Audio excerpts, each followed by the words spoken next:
Welcome to Bullshift, the podcast, where we talk about how the financial services industry shifts your attention into making you feel more bullish. My name is John DeGuy. I'm the author of the book Bullshift and the host of the podcast. My guest today is Harold Geller. Harold is a lawyer in Ottawa with Geller Law, and he has spent his entire career litigating on behalf of people who have been harmed by the financial industry. So what he does is he will actually sue advisors who, for whatever reason, did something wrong or weren't careful enough, and people have been damaged as a result of the negligence or malfeasance or oversight on behalf of the advisor. So it's an interesting discussion to look at the industry from a perspective that you might not have considered previously. Harold, welcome. Good morning. I wanted to begin by talking about the state of suitability today. If you were to think about, you've been in the business long enough now, you've been looking at how advisors work with retail clients, and do you think that advisors are doing a better job than they were maybe 10 or 20 years ago in terms of keeping good notes and making sure that recommendations are being made that are suitable for clients, or has there been no material change? Well, first of all, thank you for inviting me on this podcast. I've listened to many of them, and they're excellent. It's a privilege to be included. With respect to your question, the best in the business are as good as the best in any profession. What we're not talking about in really answering this question is the best in the business. We're talking about the middle and bottom portions of the advisor world. And much as there was a shift in the 1980s from buyer beware and sales into a quasi-professional standard, the habits of advisors have been very slow to keep up to date. With respect to note taking, they're notoriously awful at it. And I mean, this is not good enough in order for them to go back and complete trades based upon their notes. It's all in their mind. Really, what an advisor should be doing is having detailed records. And with all of the AI available now, there's no excuse for not doing detailed records with the client's consent. This is a tool to help make sure that the communications are effective, that they are recorded so that they can be acted upon and reviewed in the future in order to look back and see what has changed, what have we learned.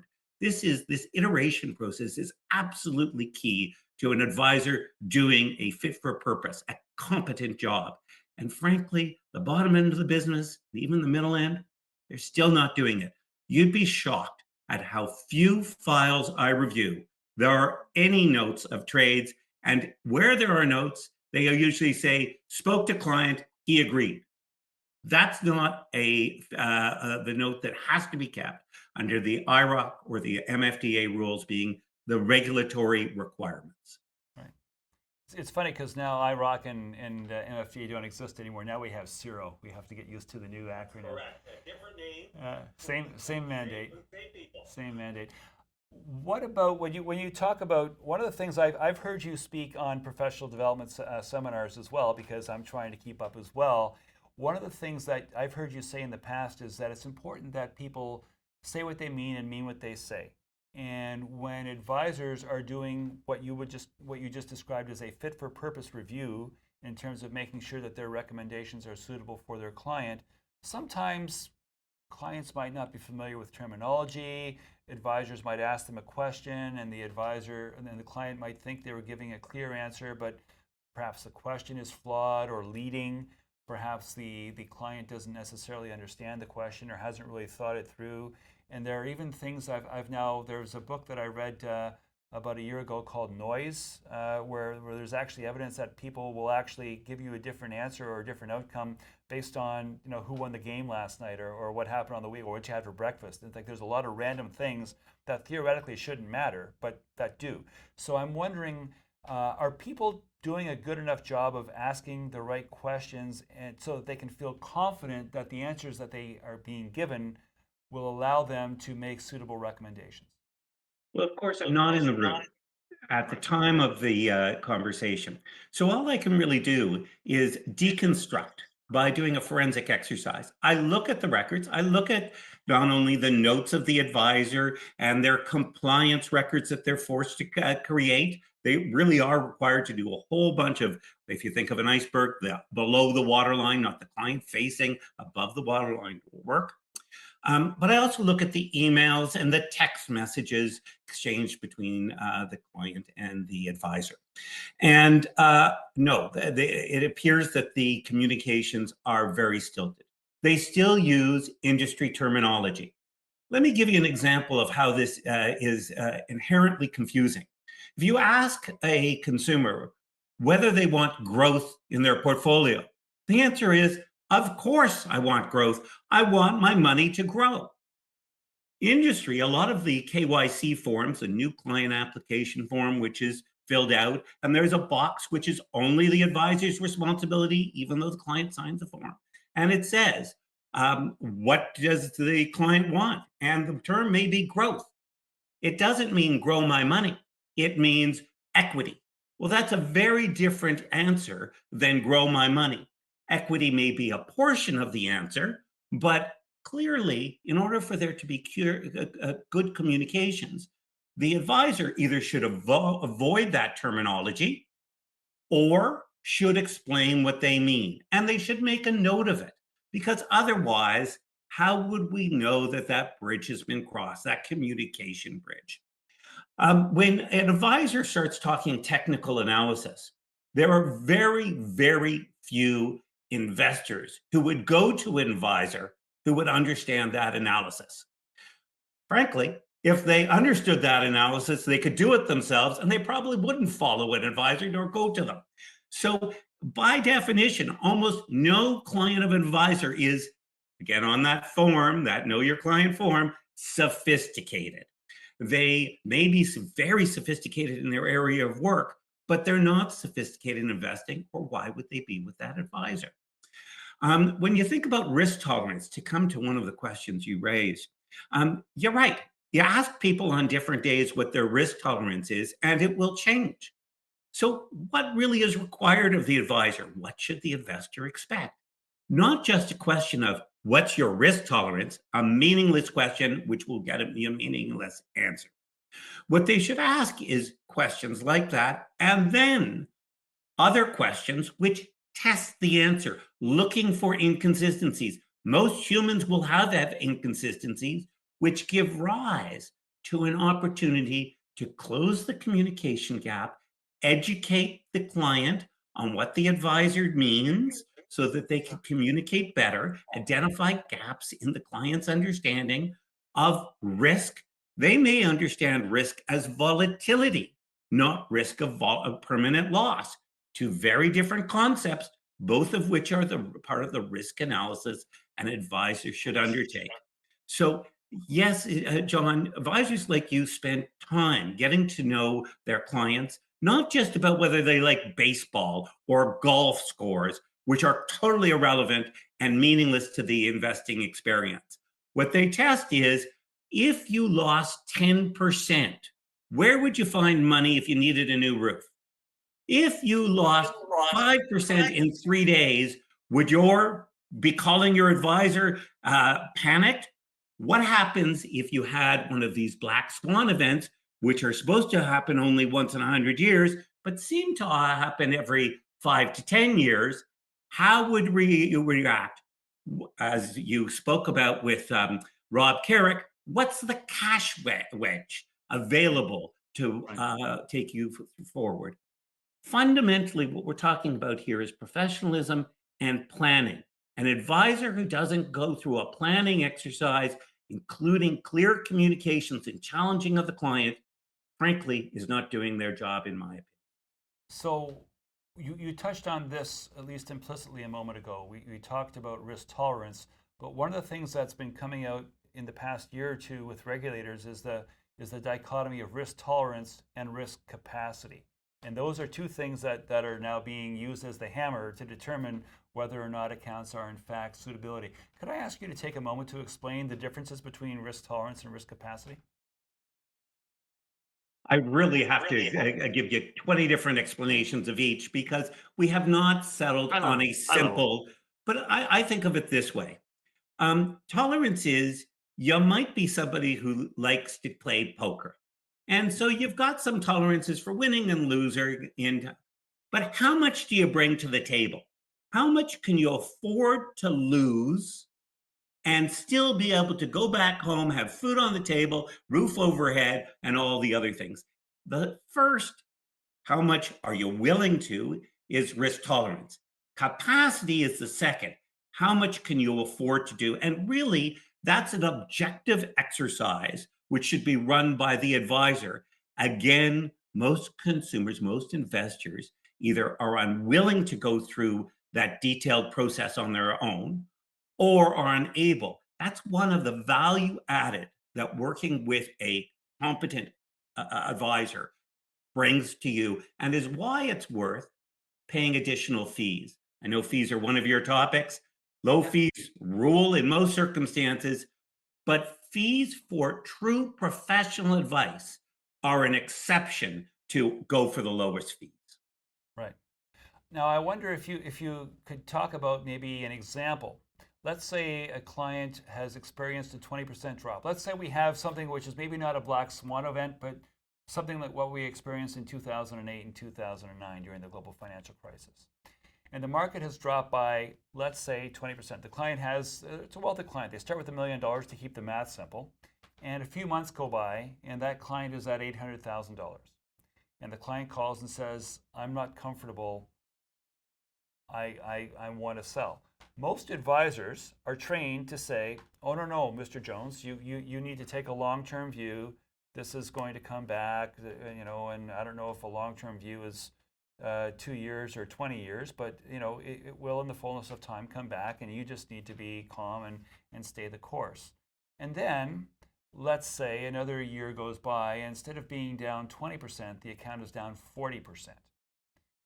And now the client says, I don't care what you said. I remember what you said 2 years ago. I heard it. I understood it, or a year ago, but I'm now down twice as much as I was when we spoke the first time.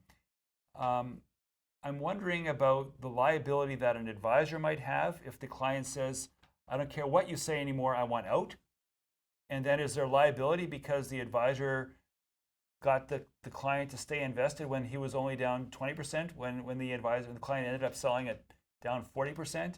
The part of bull shift is the industry shifts your attention to being bullish, to being optimistic, to taking a long-term view, irrespective of what the terrain you might encounter. And no one knows what terrain they're going to encounter.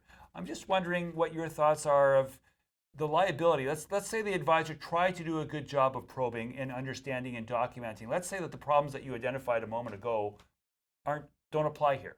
This has been a good advisor who's done a good job, and the client has said, I can handle a substantial loss, and then a substantial loss of 20% occurs, and then down the road, it gets twice as bad. What would you say? And I'm not asking you to cite precedent. I'm just wondering how, if this is a hypothetical situation, so this is nothing more than hypothetical, but if it were to come to a court of law, what would be the factors at play in terms of whether or not there's liability for the advisor, and where could the client credibly claim to have been harmed? Well, these are excellent questions. They're challenging, and this is certainly a challenging question. But challenging questions are the ones we really should be asking. So, if you just take a snapshot of that one moment, that is the advisor urging the client to stay the course, that doesn't tell you much about the overall liability. People tend to focus on that, but it's not telling you about the overall liability. We would look at the steps that led to the moment of the discussion about stay the course. Was there a plan? Is there the cash wedge? If the components are in place and the communications about the risk of a black swan event occurring were part of the planning exercise, then when the swan starts to occur, then the stay the course is a viable set of advice from the advisor. But there's also a trigger there. We now have a material change potentially. The client stepping up and saying, I can't handle this at 20%. should result in a review of the overall plan, including risk tolerances. At that point, it might be appropriate to crystallize some of the losses and move the client to greater safety. It might be appropriate to continue with an informed client consenting. But if the advisor does neither, when faced with a client on the edge of panic and seeking advice, then the advisor is only sticking to their script. They're not really doing their job, which is looking for changes, any changes which could affect the future of the plan. And I presume that it could a factor could be risk between risk tolerance and risk capacity could be whether or not the client is retired. If the client is not retired, they at least have a cash flow and they don't need to draw on the money on an immediate basis. But if all you have in this world is this pool of capital that you've got set aside and you've got to draw on that on a regular basis to pay your income, to pay your expenses, then that could have a big impact on what your not only what, well, tolerance in this case informs capacity. You see your capacity being eroded, and then suddenly what you thought you could tolerate might not be what you actually tolerate. I agree. But I want to raise something in that, which is part of that development of risk tolerance should be looking at the person's employment and where their investments are. If they're both in the same sector, like IT in 2001, well, then the risk is multiplied because the employment risk is added to the investment risk. And if the person loses their job and also suffers a loss of value in their market value in their holdings, they're now in a true crisis, which to some degree was foreseeable. If the person is in a area where there is a pension, well, then the capacity for risk might be much greater. So again, holistically, something which you argue for, holistically considering that is the only way for the advisor to give good advice and what the investor should expect and look for from their advisor. So we agree. That's lovely. I'm wondering, one of the things that I've said that I think you agree with, but I don't want to put words in your mouth, so I'll probe.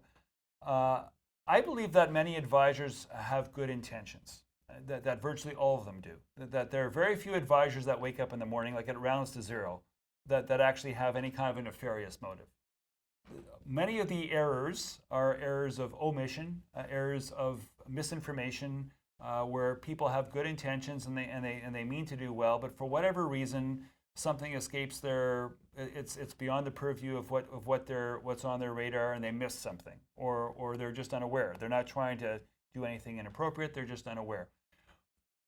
Does that, to what extent do you think that would carry any weight at all in a court of law? If there's no malfeasance, but there is nonetheless something that would be considered to be an oversight, no matter how benign and well intended the action is, does that cut even a little muster for the advisor, or is the advisor still going to be dead in the water?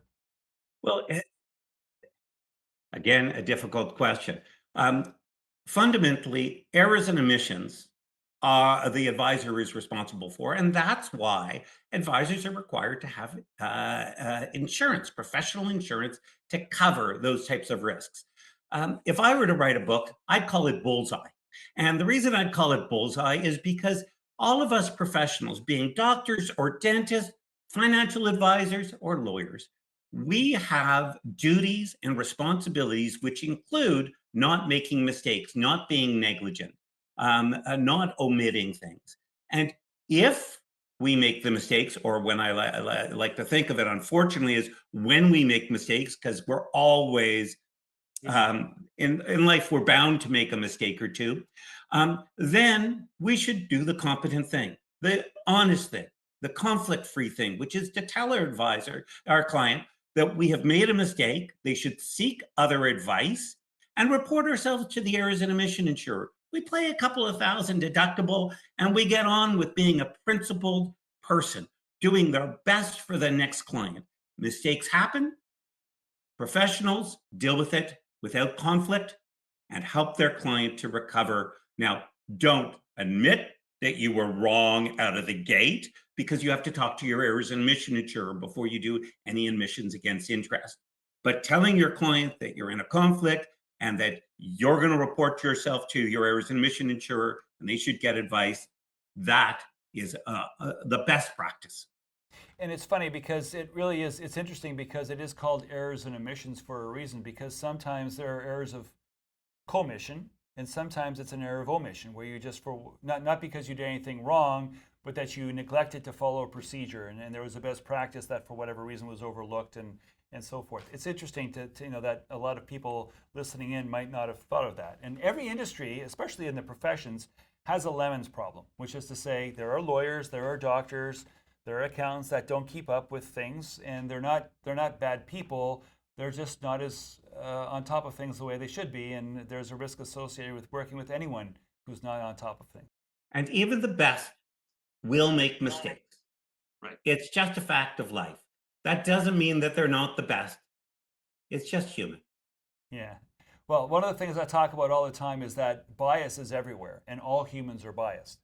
And so I think that's it's a fair point. It's analogous with regard to the services being offered by any professional. Any professional is human, and he or she is still prone to make mistakes and have oversights. And no matter how good their intentions are, things can go wrong. I wonder if there's anything that, if it was up to you, what are you thinking about in terms of what advice would you give to a retail client? And you're an investor and you want to work with an advisor and you're trying to overcome bias in general and optimism bias in particular. What would you tell a person who's looking to work with an advisor, especially if you're worried about an advisor being unduly optimistic? Well, first of all, I really recommend that the client make sure that they have a comfortable relationship of good communications with their advisor. That's a bedrock. If you don't feel like you're communicating effectively and they're communicating effectively with you, then there's a problem. But if let's assume that you are in a good communication, then you have to try and separate yourself from success. Focus on what would be much more heartfelt for you. What is the experience of loss? The studies, including the Ontario Securities Commission, which I know you're aware of because you've spoken about them, these studies say that people experience loss much more to their heart than they do gains. The gains they expect. The market's going up, they expect that they'll go up. It sort of becomes routine, but losses can be really heartfelt and can upset their financial plans, change their plans in their own thinking mid-stride. Stop, breathe, get good financial advice from a trusted person who you're forthright with, and follow that advice. That would be my recommendation. Okay. And if you're not familiar with the terminology, what you just described is something called prospect theory. And there's a guy by the name of Daniel Kahneman who won the Nobel Prize in 2002 and wrote a book called Thinking Fast and Slow that came out 10 or 12 years ago.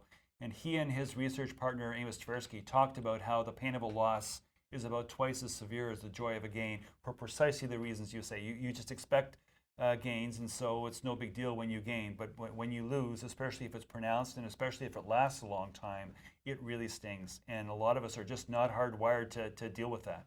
I had lunch with my old business partner, very experienced lawyer, very experienced investor the other day, and he was in a terrible mood. And why was it? Because the market was down. And so his holdings were down. This is a guy who's been investing for 45 years, done really well. But yes, even a small loss, in a paper loss, you might call it, he felt and changed his mood. That's just what we experience. Human nature. Great. So Harold, we're at the end here. So I wanted to take you to the way we like to end every episode is with two things. One is something that I call that's bullshit. If there's one thing in the industry that you think is wrong that you could change, what's the one thing that you think is wrong with the way people do financial advice these days? Well, I'll put it under the heading of professionalism and people who claim to be at a professional level but really aren't, but particularly in handling conflicts. Conflicts of interest are one of those biases which are profound. If making a sale is going to make us a lot of money, For example, if you're selling a universal life insurance policy with a large premium, the advisor is going to make hundreds of thousands of dollars. Possibly. Okay. Well, that's eye-watering, blinding, and it's a conflict of interest. So if you're not disclosing that conflict to your client, how are they supposed to be able to assess your advice? As a lawyer, every time I talk about fees or talk about work that could generate fees, I tell the client about my conflict of interest. That's the thing that I think really has to change in the advisory world. Great. So that then brings us to the next point, which is shift happens. If conflict of interest is a major problem, what would you do to solve it? What would have to happen? Professionalism. So one of the problems is advisors need in-depth training on being able to identify conflicts and then how to act in the face of a conflict. Without in-depth training, why would we expect the advisor to be able to identify in what is, when you're dealing with your dealers or your insurance company, your MGAs, they're pushing sales, sales, sales. That's how they judge advisors. That's how they give titles. Maybe an issue right now, as you might have read the news recently, but it's this inherent bias and failure to recognize it. We need a industry which has the credentials of the best, that have the standards of the best, which are akin to those of doctors, lawyers, accountants. Because financial advisors are more important to most Canadians than their lawyer, unless they're buying a piece of real estate, their accountants, even when they're filing their taxes. The financial advisor is the person who takes them from their early earning years, ideally to the last dollar spent, and that their financial well-being is in one or a few people's hands. That's how much we trust our financial advisors. That's how important you guys are to our community. We should expect those standards of professionalism from these people we trust.